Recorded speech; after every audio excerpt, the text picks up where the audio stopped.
Biz müttali olduk ki ulemay Ehl-i Sünnet-i Taliş'ten bizim azizimiz Cenab-ı Ağabey İskenderi bəstəridirlər burada ve ihtiyacı vardı əyadətə, ihtiyacı vardı tapşırmağa, yani atibbaya. Ona görə günləri tofuq oldu. Oruçluğun gecəsi biz gərək xidmətlərində olaq. Anın da gəlməyimiz çox yaxşı olur. Bizim vəhdətimizdən əmləxədə müəssirdir. Və bu iki bir-birimizin canımızı öz bir canımız bilək. Onların müşrünü öz müşrümüz bilək. Yəni ayrılıq eşi yoxdur, onlar bunlar deyək.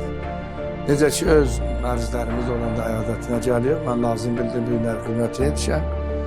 Və tüm bimarisi də haddidir. Əlhəmdə gəlməyimiz çox şad oldu, söndü. İnşallah ki, səhətin afiyetlə bırakırsın.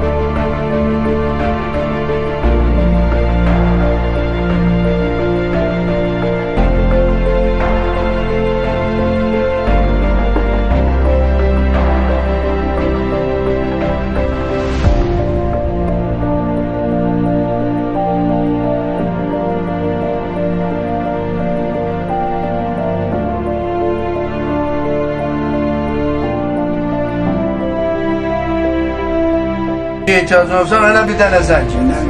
Bir tane peyam ver mənə. Allah afiyetini kamil eləsin inşallah. Ey verim Allah. İltiması dua var. Allah izzətini. Durma. Allah afiyet